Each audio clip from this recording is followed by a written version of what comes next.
Hi, Math 109. We are back. This is our last news section that we will cover this semester. This has to do with probability and odds. So what's the difference? The probability of rain is a percentage or a decimal. Odds is when we say the chance of them winning is 3 to 1. Those are odds. So we'll explore that. A super important thing to remember with probabilities are between 0, whoops, I put the 0 on the wrong side, between 0 and 1, okay?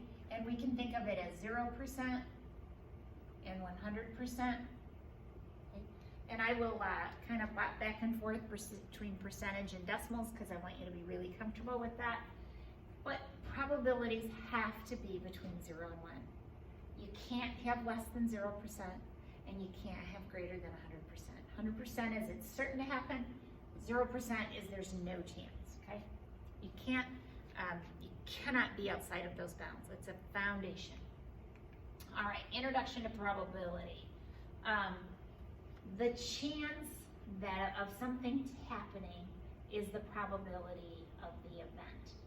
So we think of it as the probability of A.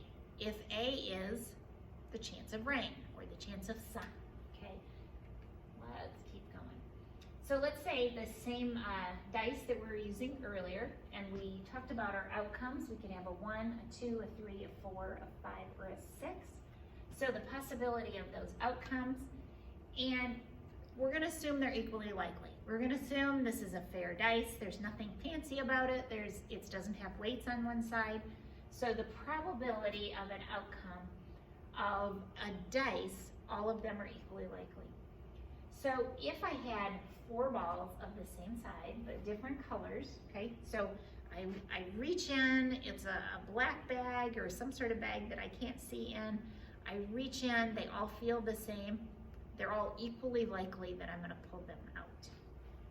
So the chance is the same for getting any one of those.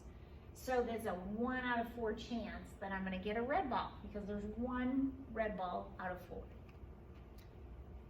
So the probability of some event, we use this kind of notation, P of E. So the probability of an event, let's write that out, probability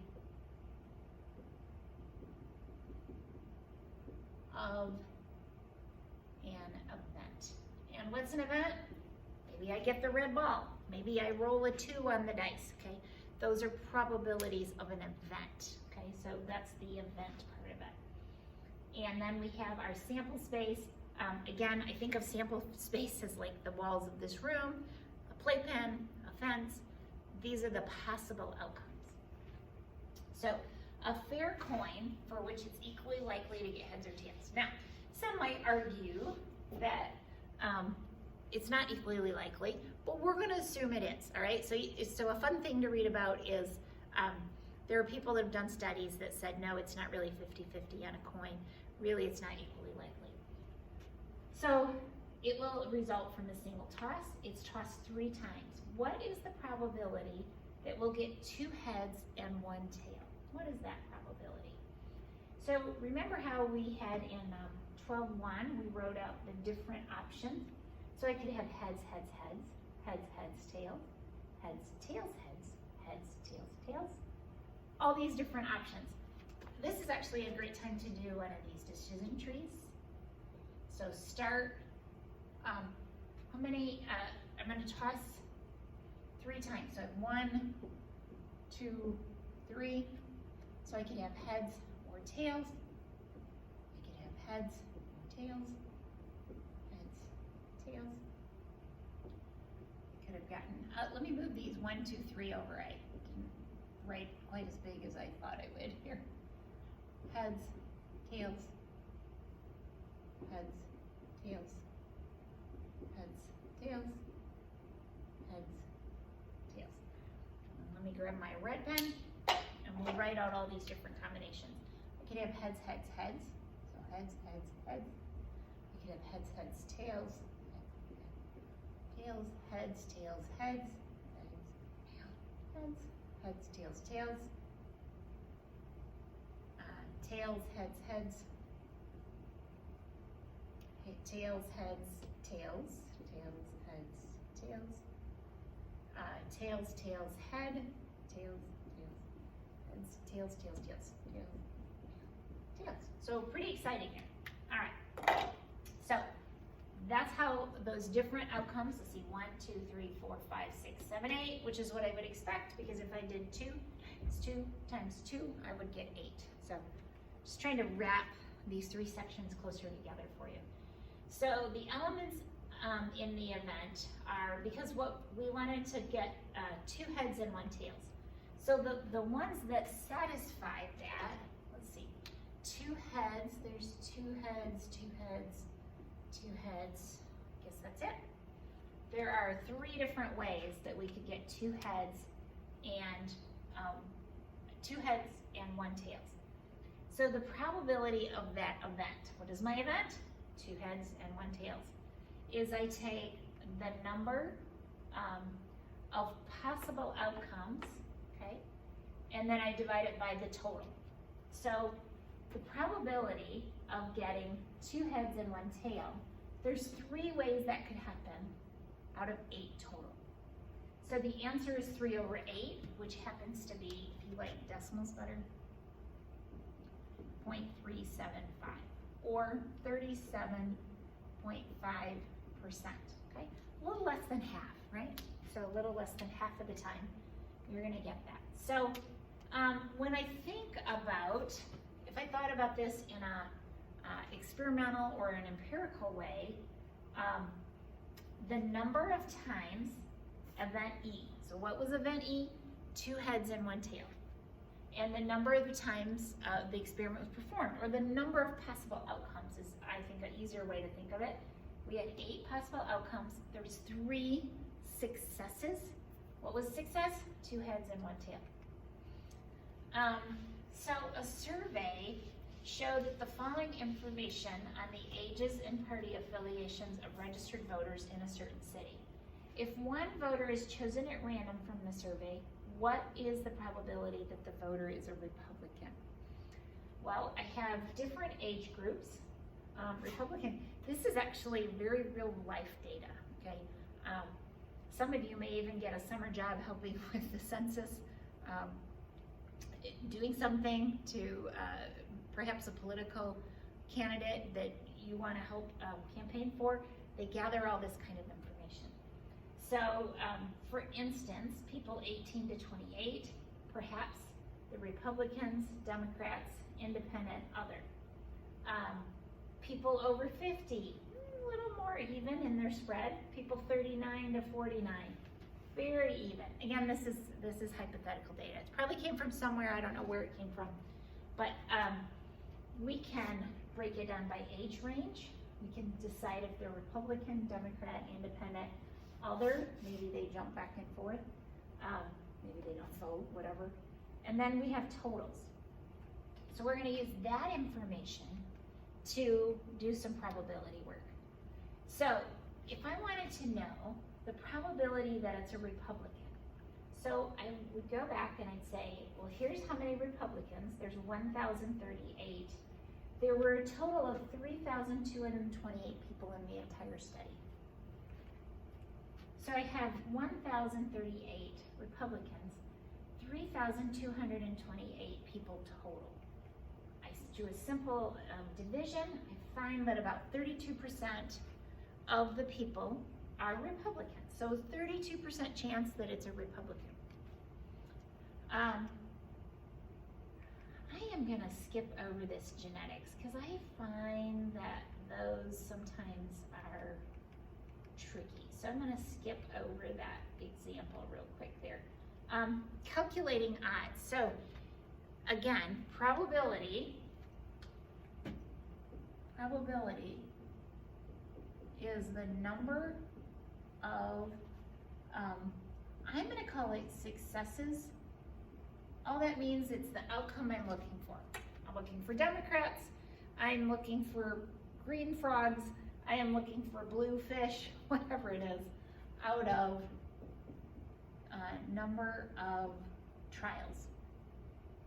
Okay, so maybe that's how many people I talked to, how many fish I dipped out of the pond, whatever that is. It's the total. So that's probability. Odds are similar but different. So if I say that the odds in favor of a professional basketball player making a free throw is 9 to 2. I also could write that 9:2. This is odds. This is success. This is failure.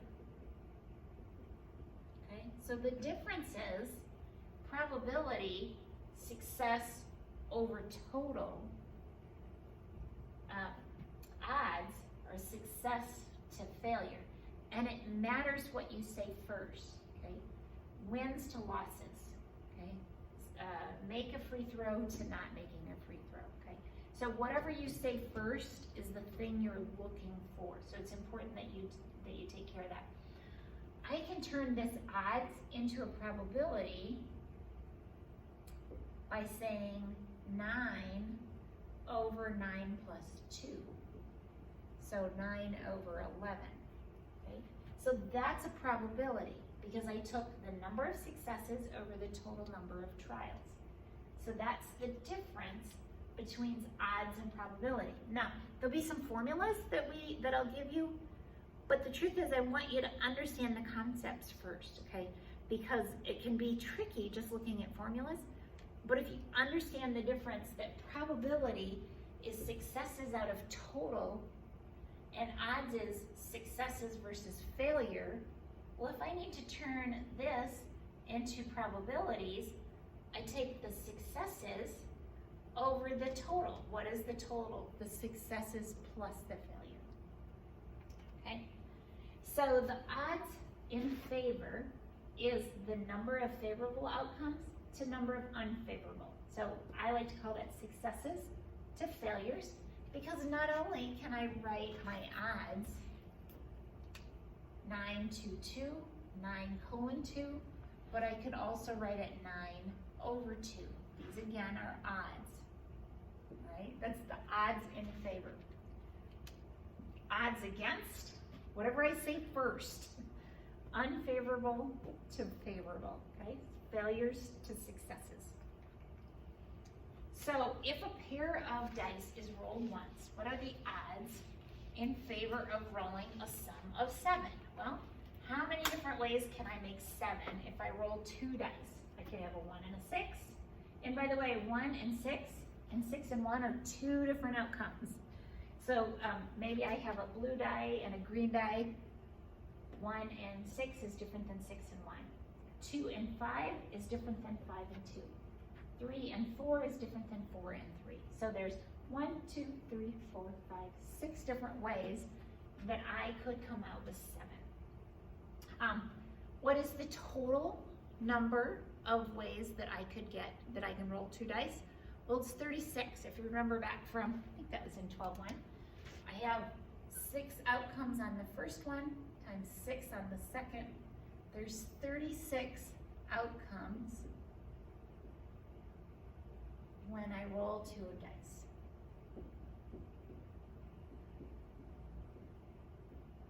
Okay. So I have 6 out of 36 is my probability, right? Probability is 6 out of 36. We would reduce that, of course, to 1/6. But if I'm doing odds, the odds are favorable, which is 6. What is unfavorable? Well, if the total is 36, and I had 6 that are favorable, what's left is 30. Okay? So notice the difference. Probability is 6 out of 36. So favorable out of the total. Odds, I'm doing a comparison. Favorable to unfavorable. And again, I would always reduce, and that would be 1 out of 5. Or we usually say 1 to 5, okay, when we're talking about odds. So here's a formula that will relate those. So A is the number of favorable, B is unfavorable. So if I'm talking about probability, it's favorable over favorable plus unfavorable. So that's the total number of outcomes. If I want to turn that into odds, I take the probability of an event over 1 minus the probability of an event. Okay, so let's stop and talk about that for just a second.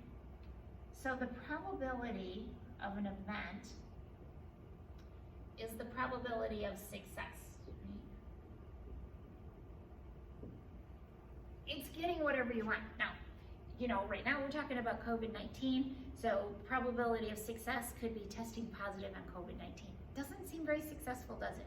But if that's what you're looking for, that's the values you're reporting to the public, then that's considered success. So it's really useful to write down your definition of success. 1 minus the probability of this event is the probability of failure. Okay? So success is what you want, failure is what you weren't looking for. So these two things added together need to add to 1, okay? Because the probability of a sample space equals 1. All right, so in 2010, the racehorse Drosselmeyer won the Belmont Stakes, beating the favorite Icebacks. Those are great names, aren't they? The odds against Drosselmeyer winning the race were 12-1. What is the probability of Drosselmeyer winning? So if I have 12-1, and again, I could write it 12:1, I could write it 12/1. These are odds. So that's the odds of winning. What is the probability? Probability is success over total. So 12/13. That's probability. Okay, so just keep that straight, that difference between odds and probability. All right, so they did the math. Sure enough, it's 1 out of 13, which happens to be about 7.7%. All right, that is the end of the new material. Keep your questions coming. I love to answer your questions. I love to interact with you, so keep up the good work.